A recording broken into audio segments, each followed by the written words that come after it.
میرے محترم بزرگوں اور دوستوں، جیسا کہ ہم اور آپ جانتے ہیں کہ ابھی ماہ محرم الحرام چل رہا ہے۔ اس ماہ محرم الحرام کی بہت ساری فضیلتیں ہیں۔ اس کا اندازہ آپ کو کرنا ہوگا تو آپ کس بات سے کر سکتے ہیں؟ ان باتوں سے کر سکتے ہیں کہ اس مہینے کے اندر اسلامی بہت سارے واقعات رونما ہوئے ہیں۔ حضرت ابراہیم علیہ السلام کو آگ کے اندر ڈالا گیا، تو اسی ماہ محرم الحرام کے اندر یوم عاشورہ کو حضرت ابراہیم علیہ السلام کو آگ میں ڈالا گیا۔ اسی طریقے سے آگ کو گلزار اللہ تبارک و تعالیٰ نے بنایا، وہ بھی یوم عاشورہ ہی کا دن تھا۔ حضرت یونس علیہ السلام کو پیٹ سے نجات، مچھلی کے پیٹ سے نجات ملتی ہے، وہ بھی ماہ محرم الحرام کا یوم عاشورہ ہی تھا۔ اسی طریقے سے حضرت موسیٰ علیہ السلام کو فرعون اور فرعونیوں سے جو نجات ملی تھی وہ بھی یوم عاشورہ ہی کا دن تھا۔ فرعون جو دریا کے اندر غرق ہوا تھا وہ بھی یوم عاشورہ ہی کا دن تھا۔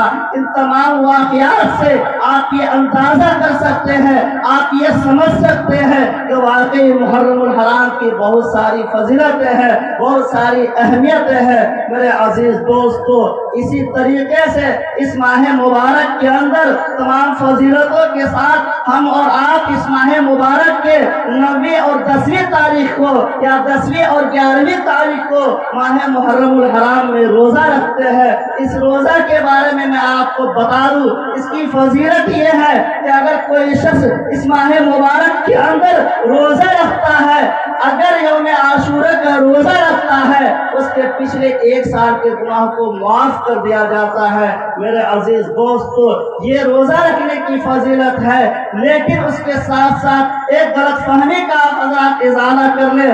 ہم اور آپ یوم عاشورہ کے موقع سے جو روزہ رکھتے ہیں، یہ روزہ حضرت امام حسین رضی اللہ تعالی عنہ کی شہادت کی وجہ سے نہیں رکھتے ہیں، بلکہ یہ روزہ آپ صلی اللہ علیہ وسلم نے ہجرت کر کے جب مدینہ تشریف لائے، مدینہ تشریف لانے کے بعد یہودوں کے دیکھا کہ وہ روزہ رکھ رہا ہے، آقا صلی اللہ علیہ وسلم ان سے کہتے ہیں کہ آخر تم روزہ کیوں رکھتے ہو؟ یہ یہود کہتا ہے کہ ہمارے نبی حضرت موسیٰ علیہ السلام کو فرعونیوں سے نجات ملی تھی، نجات ملنے کی وجہ سے ہم روزہ رکھتے ہیں۔ آقا صلی اللہ علیہ وسلم نے فرمایا تم سے زیادہ عقیدت مند، تم سے زیادہ حضرت موسیٰ علیہ السلام سے محبت کرنے والے، تعلق رکھنے والے ہم ہیں، اس لیے اگر تم ایک روزہ رکھتے ہو میں بھی ایک روزہ رکھوں گا، لیکن اس کے ساتھ ساتھ تمہاری مخالفت کرتے ہوئے آئندہ سال اگر میں حیات سے رہا،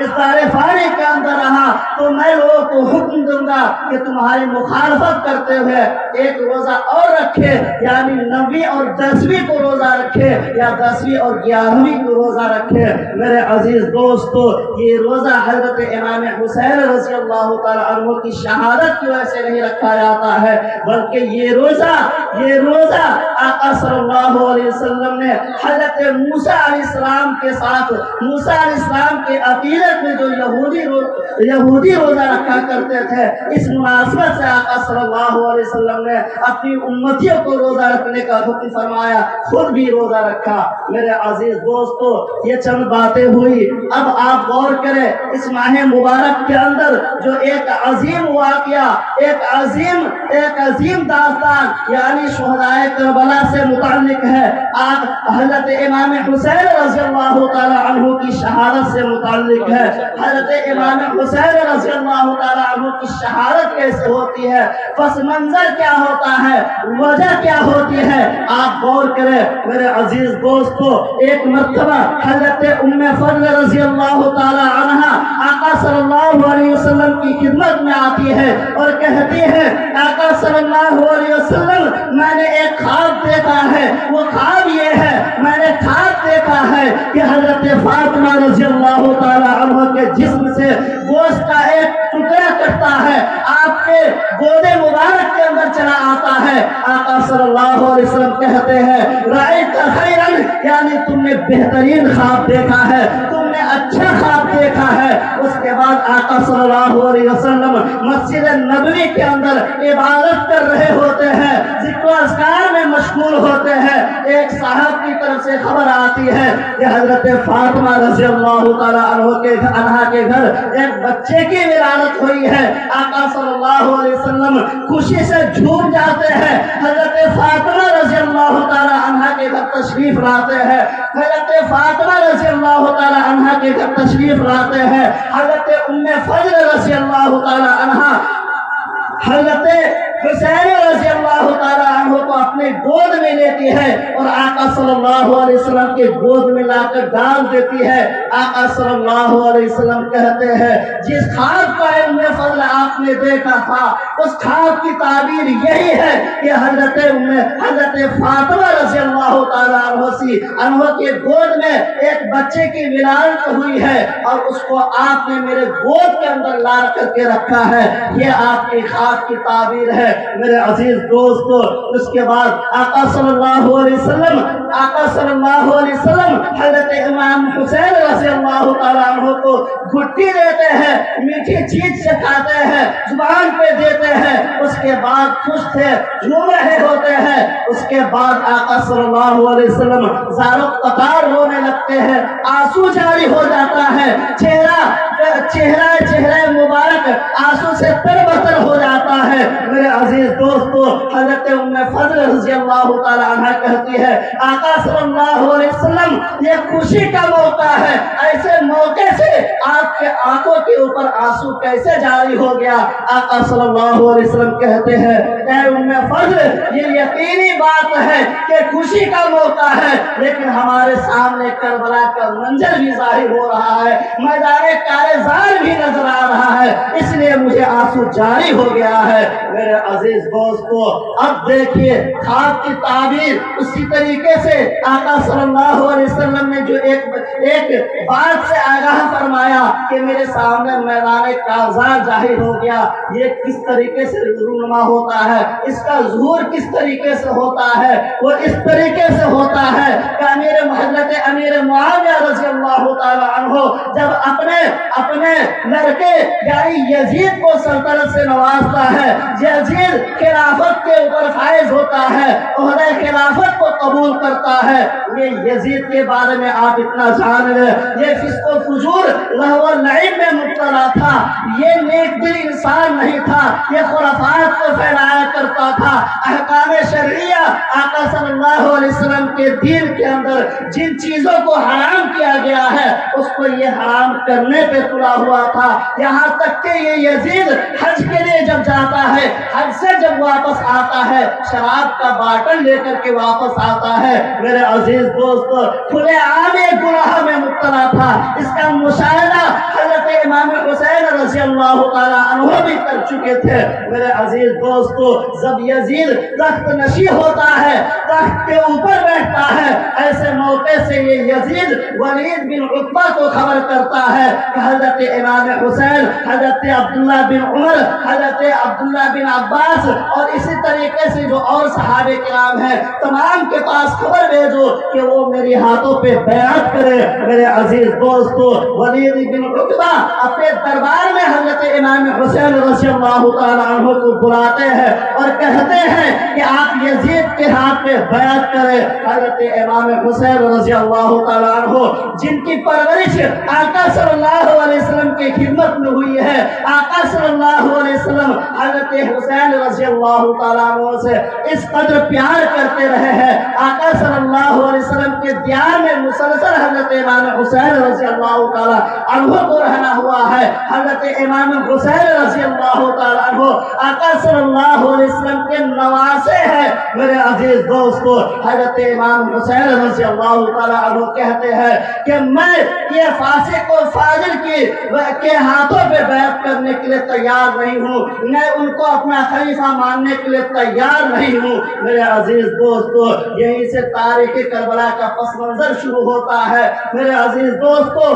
کوفہ والے ادھر حضرت امام حسین رضی اللہ تعالیٰ عنہ یزید کے ہاتھ پر بیعت کرنے سے انکار کر دیتے ہیں، ادھر کوفہ والے خطوط لکھنے شروع کر دیتے ہیں، آقا حضرت امام حسین رضی اللہ تعالیٰ عنہ کے پاس خط لکھنے شروع کر دیتے ہیں۔ علماء کرام اپنے کتابوں کے اندر لکھتے ہیں کہ کم و بیش 12,000 خطوط لکھے گئے کہ آپ کوفہ کے اندر تشریف لے آئے، آپ کے ہاتھ پہ کوفہ والے بیعت کرنا چاہتے ہیں، یزید کے بیعت کو ٹھکرا کر کے آپ کے ہاتھوں میں بیعت کرنا چاہتے ہیں، آپ کوفہ تشریف لائے۔ میرے عزیز دوستو، حضرت امام حسین رضی اللہ تعالیٰ عنہ نے کوفہ کے حالات کا جائزہ لینے کے لیے، ان کے مزاج کو سمجھنے کے لیے حضرت مسلم بن عقیل رضی اللہ تعالیٰ عنہ کو بھیجتے ہیں کہ آپ جائیں، حالات کا جائزہ لیں، حالات کا جائزہ لے کر کے آپ مجھے بتائیں کہ وہاں کے کیسے حالات ہیں۔ جیسے ہی حضرت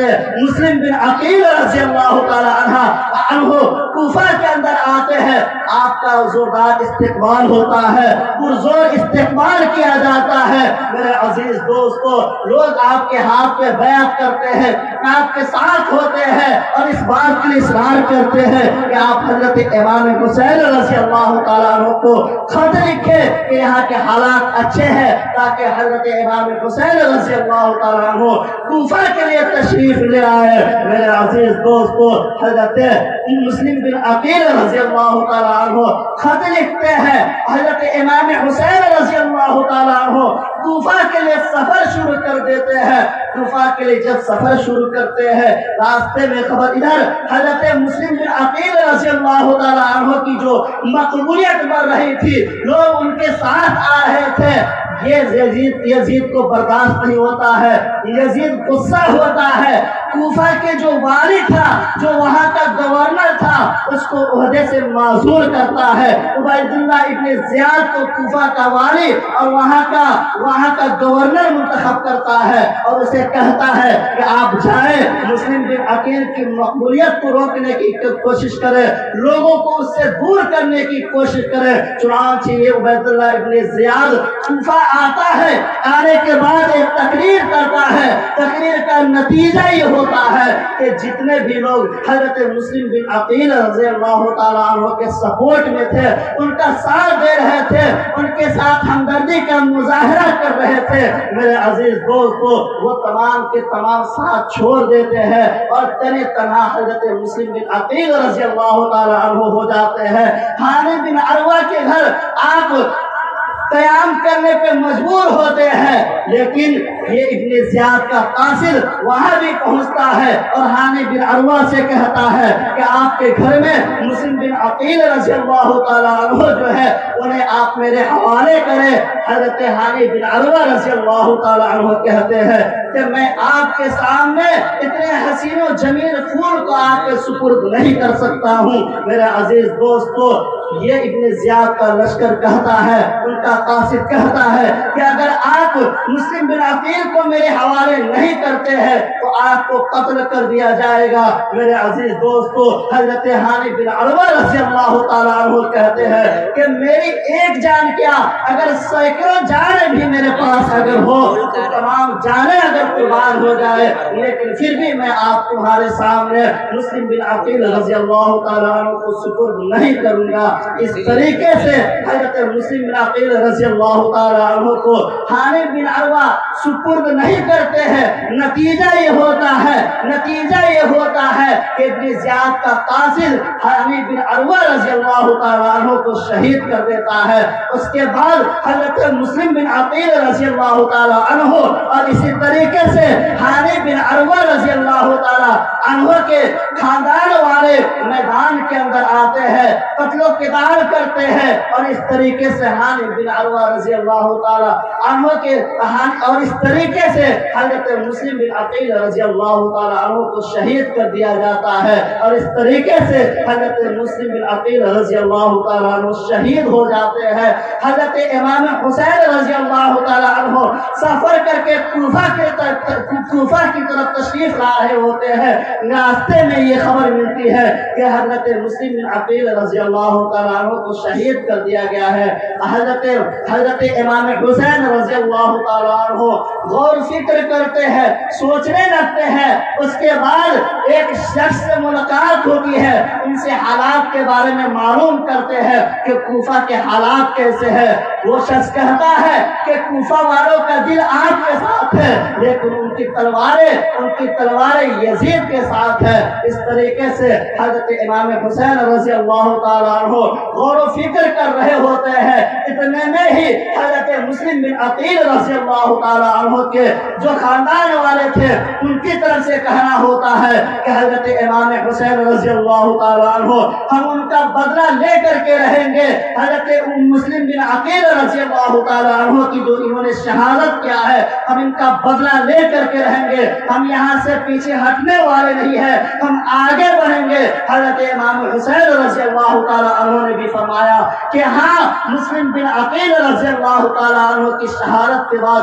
ہماری زندگی کا بھی کوئی مزہ نہیں ہے، کوئی مقصد نہیں ہے، ہم کیوں نہیں آگے بڑھیں گے؟ ضرور آگے بڑھیں گے، اپنے نانا کی دین کی حفاظت کریں گے۔ چنانچہ حضرت امام حسین رضی اللہ تعالیٰ عنہ آگے بڑھتے ہیں، ایک میدان میں پہنچتے ہیں، پوچھا جاتا ہے کہ یہ کون سی میدان ہے؟ جواب ملتا ہے کہ یہ کربلا ہے، یعنی کربلا، یہ غم اور مصیبتوں کی جگہ ہے۔ اس جگہ پہ حضرت امام حسین رضی اللہ تعالیٰ عنہ قیام کرتے ہیں۔ قیام کرنے کے بعد 7 محرم الحرام کو آپ کے اوپر پانی کو بند کر دیا جاتا ہے۔ کھانا تو پہلے سے ہی موجود نہیں تھا، اس کے باوجود کسی کی زندگی بچ سکتی ہے تو اس کے لیے ذریعہ ہوتا ہے پانی کو بھی 7 محرم الحرام کو بند کر دیا گیا۔ دریا فرات سامنے ہے، پانی دکھائی دے رہا ہے، لیکن حضرت امام حسین اور ان کے خاندان کے افراد کے لیے پانی کو بند کر دیا جاتا ہے۔ اس طریقے سے حضرت امام حسین رضی اللہ تعالیٰ عنہ کی دشواری بڑھتی چلی جاتی ہے۔ 9 محرم الحرام کو ابن زیاد کا لشکر حضرت امام حسین پہ حاوی ہونے کے لیے آتا ہے، اس کے اوپر حملہ کرنے کی کوشش کرتا ہے، میدان کارزار شروع کرنے کی کوشش کرتا ہے۔ حضرت امام حسین رضی اللہ تعالیٰ عنہ کہتے ہیں کہ مجھے 1 رات کی مہلت دی جائے تاکہ میں اللہ کے سامنے عبادت کر لوں، ان کے سامنے رو اور گڑگڑا لوں۔ چنانچہ یہ مہلت ملتی ہے حضرت امام حسین رضی اللہ تعالیٰ عنہ، اور اس طریقے سے آپ کے جانثار ساتھی جتنے بھی افراد تھے تمام کے تمام عبادت میں مصروف ہوتے ہیں، رات کی تاریکی میں اللہ کے سامنے عبادت کرتے ہیں۔ حضرت امام حسین رضی اللہ تعالیٰ عنہ چراغ کو گل کر دیتے ہیں، بجھا دیتے ہیں، اپنے جانثار کو کہتے ہیں کہ اگر آپ لوگ جانا چاہتے ہیں تو جا سکتے ہیں، کیونکہ یہ یزیدیوں کو میرے خون کی ضرورت ہے، ان یزیدیوں کو میرے خون کی ضرورت ہے، اس لیے آپ لوگ کو اجازت ہے، اگر آپ جانا چاہتے ہیں تو چلے جائیں، تاریکی ہے، آپ نکلیں گے، کسی کو پتہ بھی نہیں لگے گا۔ جب چراغ کو روشن کیا جاتا ہے آپ کے تمام جانثار وہی موجود ہوتے ہیں، تمام کے تمام کہتے ہیں کہ آپ کا ساتھ میں نہیں چھوڑ سکتا ہوں۔ چنانچہ 10 محرم الحرام آتا ہے، 10 محرم الحرام کو میدان کارزار شروع ہوتا ہے۔ میدان کارزار سے پہلے حضرت امام حسین رضی اللہ تعالی عنہ اسے مخاطب کرتے ہیں، ایک خطبہ دیتے ہیں کہ اے یزیدیوں، اے کوفہ والوں، تم نے مجھے خطوط لکھ کر کے بلایا، میں آیا اپنے نانا کی دین کی حفاظت کرنے کے لیے آیا، تم مجھے میرے خون کے پیاسے ہو، تم یاد کرو تم کس کے خون کے پیاسے ہو، تم اس کے خون کے پیاسے ہو جو حضور صلی اللہ علیہ وسلم کے نواسا ہے، حضرت فاطمہ رضی اللہ تعالیٰ عنہ کے فرزند ہے، حضرت علی رضی اللہ، حضرت فاطمہ رضی اللہ تعالیٰ عنہ کے فرزند ہے، حضرت علی رضی اللہ تعالیٰ عنہ کے چہیتے ہیں۔ یہ حضرت امام حسین کہتے ہیں کہ میں وہ شخص ہوں جس کے لبوں کو آقا صلی اللہ علیہ وسلم چوما کرتے تھے، جس کو حضرت محمد محمد صلی اللہ علیہ وسلم اپنے کندھے پہ لے کر گھما کرتے تھے. جب بیان کر رہے ہوتے ہیں منبر پہ مجھے رکھ کر کے بیان کرتے تھے. میں تو وہ شخص ہوں, میری ذات تو وہ ہے, لیکن تم میرے خون کے پیاسے ہو. سوچو, غور کرو. لیکن میرے عزیز دوستو, حضرت امام حسین کا یہ بیان تو ایسا بیان تھا کہ اگر پتھروں کو سنایا جاتا وہ موم ہو جاتا, ان کو وہ پگھل جاتا. لیکن ایسے شخص کے سامنے سنایا جا رہا تھا جن کا دل پتھر سے بھی سخت ہو چکا تھا. وہ شخص یہ یزیدی بالکل بھی ماننے کے لیے تیار نہیں ہوتا ہے. حضرت امام حسین رضی اللہ تعالیٰ عنہ کہتے ہیں مجھے نماز پڑھنے کا موقع دو. حضرت امام حسین رضی اللہ تعالیٰ عنہ کربل کے میدان میں بھی نماز کو فراموش نہیں کرتے ہیں, نماز کو نہیں بھولتے ہیں, نماز ادا کرتے ہیں. ہم کیسے حسینی ہیں, ہم کیسے عاشق نبی ہیں, ہم کیسے عاشق رسول ہیں, جب چاہے نماز کو چھوڑ دیتے ہیں.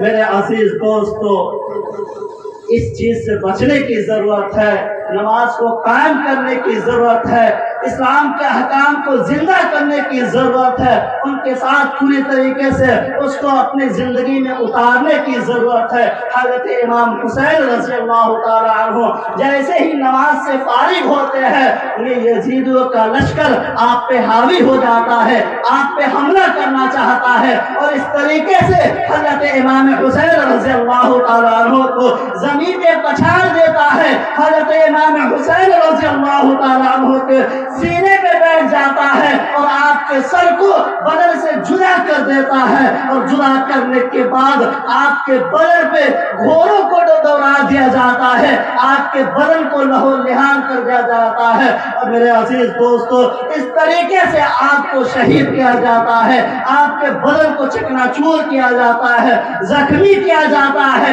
آپ کے سر مبارک کو ابن زیاد کے سامنے حاضر کیا جاتا ہے. یہ ابن زیاد جو جس کے اندر دشمنی, جس کے قلوب کو کالا کر چکا تھا, جس کے قلوب میں کینہ اور بغض بھر چکا تھا, اپنے خوشیوں کے لیے, اپنی خواہش کو مٹانے کے لیے حضرت امام حسین رضی اللہ تعالیٰ عنہ کے لبوں کے اوپر نیزہ مارتا ہے, ان کو زخمی کر رہا ہوتا ہے. وہیں پہ حضرت زبیر بن ارقم اور یا کہ کوئی اور صحابی موجود ہوتے ہیں, وہ کہتا ہے ابن زیاد اللہ سے ڈرو, یہ تو وہ لب مبارک ہے جس کو آقا صلی اللہ علیہ وسلم چوما کرتے تھے, بوسہ دیا کرتے تھے.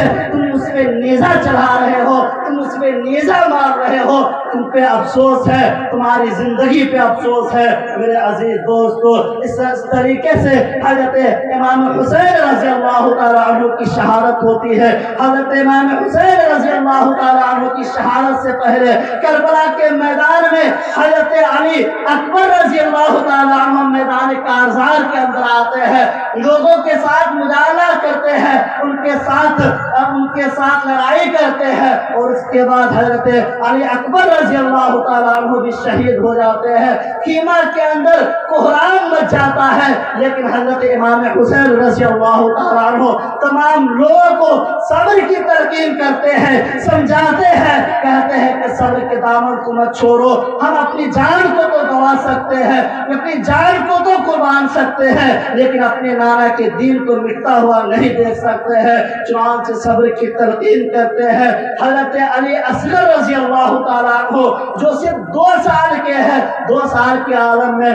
پیاس کے مارے پریشان ہے, پیاس کی شدت محسوس کر رہے ہیں, پانی کی ضرورت محسوس کر رہے ہیں, انہیں پانی نہیں دیا جا رہا ہے. حضرت امام حسین رضی اللہ تعالیٰ عنہ میدان کارزار کے اندر حضرت علی اصغر رضی اللہ تعالیٰ عنہ کو لاتے ہیں اور کہتے ہیں اے ابن زیاد کے لشکر, تم میرے خون کے پیاسے تو ہو سکتے ہو, تم میرے خون کو حاصل کرنے کی کوشش تو کر سکتے ہو, لیکن یہ ننھا سا معصوم بچہ, اس سے تمہیں کیا تکلیف ہے, اس سے تمہیں کیا پریشانی ہے کہ تم اسے پیاسے رکھتے ہو.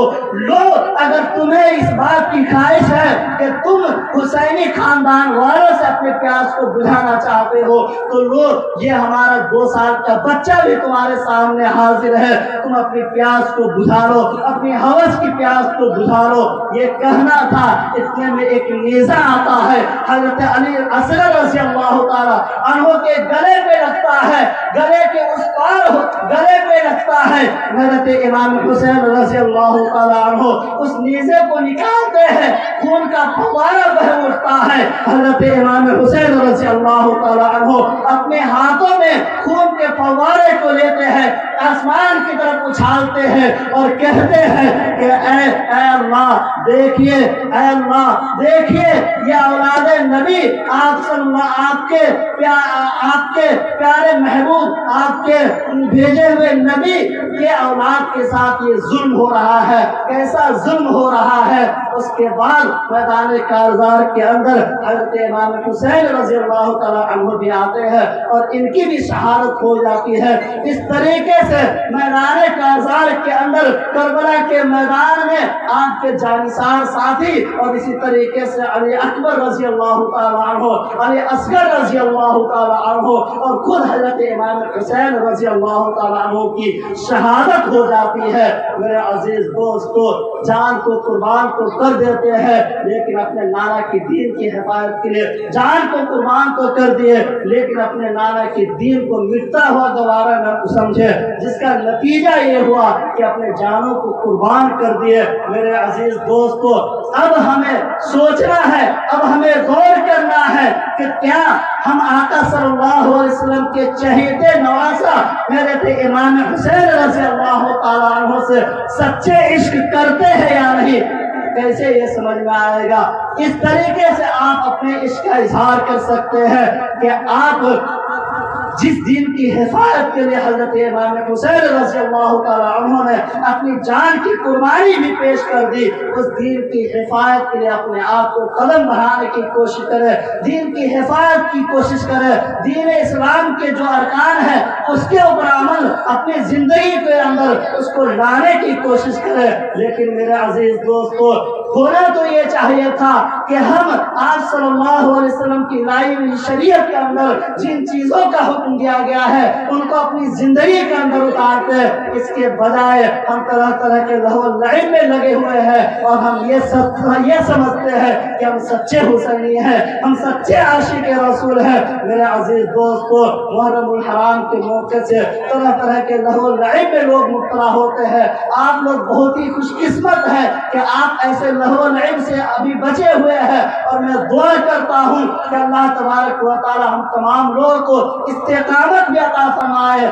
آج کے ابھی کے موقع سے اس زمانے میں محرم الحرام کا جو مہینہ آتا ہے، لوگ ڈھول بجاتے ہیں، تاشا بجاتے ہیں اور اس طریقے سے لاٹھیاں کھیلتے ہیں، جھومتے ہیں، اور بہت سارے لوگ تو شراب کے نشے میں ہوتے ہیں۔ کیا شراب کے نشے میں ہونا، کیا ڈھول کا بجانا، کیا تاشا بجانا، کیا اس طریقے سے کودنا، کیا اس کی شریعت کے اندر اجازت ہے؟ میرے عزیز دوستو، شریعت اس کی اجازت نہیں دیتی ہے۔ آپ بہت خوش قسمت ہے کہ ایسے موقع سے اس طرح کے لہو لعب سے اپنے آپ کو بچا کر کے ڈھول تاشے میں اور اس طریقے سے اس کی مجلس میں کودنے کے بجائے دین کی مجلس میں آپ کی شرکت ہوئی ہے۔ آپ واقعی خوش قسمت ہے، اللہ نے آپ کے اندر واقعی دین سمجھنے کا جذبہ عطا فرمایا ہے۔ اسی طریقے سے اس موقع سے ہم اور آپ تعزیہ سازی کرتے ہیں، بہت سارے لوگ تعزیہ سازی کرتے ہیں۔ تعزیہ کے بارے میں بتا دوں، تعزیہ بنانے کی بھی اجازت نہیں ہے۔ حضور اعلیٰ حضرت رضی اللہ تعالیٰ عنہ نے بھی سختی سے منع فرمایا ہے کہ اگر کوئی شخص ایسا کرتا ہے تو وہ لہو لعب کے اندر مبتلا ہے، غلط کاموں کے اندر مبتلا ہے، ایسے کاموں کے اندر مبتلا ہے جس کا دین کے اندر کوئی ثبوت نہیں ہے۔ حضور مصطفیٰ رضا خان رحمت اللہ علیہ بھی فرماتے ہیں کہ اس کی کوئی گنجائش نہیں ہے کہ تعزیہ سازی کی جائے، تعزیہ بنایا جائے۔ اور آپ کو یہ بتاتا چلوں کہ ہندوستان کے اندر یہ تعزیہ کا رواج جو چلا ہے یہ تیمور لنگ کے زمانے سے چلا ہے۔ ہندوستان کے اندر تیمور لنگ یہ ایک بادشاہ چند ملکوں کو فتح کرتے ہوئے ہندوستان کے اندر آتا ہے۔ تیمور لنگ لنگ کے ساتھ 98,000 فوجی ہوتے ہیں، تمام کے تمام ہندوستان کے اندر آتا ہے، دہلی کے اندر اپنی سلطنت کا اعلان کرتا ہے۔ یہ تیمور لنگ ہر سال عراق کے اندر جایا کرتا تھا، حضرت امام حسین رضی اللہ تعالیٰ عنہ کے مزار پہ جایا کرتا تھا، ان کی زیارت کیا کرتا تھا۔ یہ تیمور لنگ ایک سال بیمار ہوتا ہے، ان کی طبیعت خراب ہوتی ہے، دل کا مریض ہوتا ہے، ایسے موقع سے ڈاکٹروں سے منع کرتا ہے کہ آپ سفر نہ کریں، سفر کرنے سے منع کر دیا جاتا ہے۔ میرے عزیز دوستو، تیمور لنگ سفر نہیں کرتا ہے، دہلی کے اندر مقیم رہتا ہے۔ اس طریقے سے دہلی کے تیمور لنگ کے جو درباری تھے، درباریوں کی خواہش ہوتی ہے کہ کیوں نہ اپنے آقا کو خوش کروں، کیوں نہ اپنے بادشاہ کو خوش کروں۔ چنانچہ تیمور لنگ کے دربار میں ان کے دربار کے اندر ایک تازے کے شکل میں بنا کے ایک شے کو پیش کیا جاتا ہے، بانس وغیرہ کا وہ تازہ ہوتا ہے، اس طریقے سے پھولوں سے سجایا ہوا ہوتا ہے، تیمور لنگ کے دربار میں پیش کیا جاتا ہے۔ تیمور لنگ خوش ہوتا ہے کہ واقعی آپ لوگوں نے بہت اچھا کام کیا ہے، بہت خوش ہوتا ہے۔ پھر یہ درباری تیمور لنگ کو خوش کرنے کے لیے مختلف لوگوں کو اس بات کے لیے آمادہ کرتا ہے کہ وہ تازیہ کی زیارت کرنے آئے۔ چنانچہ مختلف صوبوں سے لوگ تیمور لنگ کے پاس اس تازیہ کی زیارت کرنے آتا ہے۔ پھر کچھ دنوں کے بعد ایسا ہوتا ہے، کچھ دنوں کے بعد مختلف صوبے کے مختلف حکمراں کی طرف سے بھی اس کی کوشش ہوتی ہے کہ کیوں نہ ہم تیمور لنگ کو خوش کروں۔ چنانچہ مختلف صوبوں کے اندر بھی تازہ سازی شروع ہوتی ہے، تازہ بنانا شروع کر دیا جاتا ہے، اور اس طریقے سے تازہ کا ایجاد ہوتا ہے۔ آپ کو بتاتا چلوں، یہ تازہ بنانے کی جو شروعات کیا ہے یہ شیعہ ہے، سنی نہیں ہے۔ ہم اور آپ سنی ہے، ہم اور آپ حسینی ہے، ہم اور آپ آقا صلی اللہ علیہ وسلم کے چاہنے والے ہیں۔ ہمارے اس بات کی اجازت نہیں ہے کہ ہم شیعہ کے نقش قدم پہ چلے، شیعہ کے بنائے ہوئے طریقے کے اوپر چلے۔ شیعہ نے جن چیزوں کو ایجاد کیا ہے اس کو ہم بھی ایجاد کرنے کی کوشش کریں، اس کی شریعت کے اندر اجازت نہیں ہے۔ میرے عزیز دوستو، آپ حضرات بہت ہی خوش قسمت ہے کہ تازیہ شادی جیسی لہو لعب سے بھی اپنے آپ کو بچائے ہوئے ہیں۔ اسی طریقے سے تازیہ شادی کے موقع سے جو کھیل کود ہوتا ہے، ڈھول اور تاشا بجایا جاتا ہے، ان سے بھی آپ حضرات اپنے آپ کو بچائے ہوئے ہیں۔ آپ واقعی بہت ہی خوش قسمت ہے، آپ واقعی حضور کے چاہنے والے ہیں، حضور کے عاشق ہے۔ واقعی ہم اور آپ حسینی ہے، جس کا نتیجہ یہ ہے کہ حضور کی شہادت کے موقع سے اپنے آپ کو ڈھول اور تاشا بچانے سے گریز کیے ہوئے ہیں، بچے ہوئے ہیں۔ سچ تو یہی ہے کہ ہم اور آپ سوچے، غور کریں، تھوڑی سی بھی اللہ نے سمجھ رکھی ہے تو آپ غور کریں۔ ہمارے رشتہ دار کا انتقال ہوتا ہے، ابو جان کا انتقال ہو، دادا جان کا انتقال ہو جائے، گھر کے کسی فرد کا انتقال ہو جائے، ایسے موقع سے ہم ڈھول نہیں بجاتے ہیں، ہم تاشے نہیں بجاتے ہیں، ہم لاٹھیاں لے کر کے نہیں نکلتے ہیں۔ ہمارے حضور صلی اللہ علیہ وسلم کے شہید نواسا حضرت امام حسین رضی اللہ تعالیٰ عنہ کی شہادت کے موقع سے ہم کیسے ڈھول بجا سکتے ہیں، ہم کیسے تاشا بجا سکتے ہیں، ہم کیسے لاٹھی کھیل سکتے ہیں۔ سچ تو یہی ہے کہ شریعت اس کی اجازت نہیں دیتی ہے۔ کسی علاقے کے اندر لوگ تازہ شادی کرتے تھے، تازہ بنایا کرتے تھے، تو ایک عالم صاحب کا اس گاؤں کے اندر ایک پروگرام تھا، انہوں نے پروگرام کے اندر ایک بات فرمایا کہ دیکھو آپ تازہ بنانے سے بچو۔ لڑکوں کی طرف سے یہ کہا گیا کہ حضرت میں تازہ بنانے سے تو رک جاؤں گا، لیکن ایک بات کی آپ اجازت دے دیجئے، اجازت آپ اس بات کی دے دیجئے کہ میں تازہ تو نہیں بناؤں لیکن لاٹھیاں کھیلا کروں۔ میرا عزیز دوستو، حضرت کیا کہنا ہوتا ہے کہ دیکھو ٹھیک ہے، میں تمہاری ایک بات کو مانتا ہوں، تم بھی میری ایک بات کو مان لو۔ وہ نوجوان کہتا ہے کہ ٹھیک ہے حضرت، میں آپ کی ایک بات ماننے کے لیے تیار ہوں۔ چنانچہ حضرت کہتے ہیں کہ دیکھو ٹھیک ہے، تمہاری یہ خواہش ہے کہ ہم لاٹھی کھیلوں، میں ڈھول اور تاشا بجاؤں،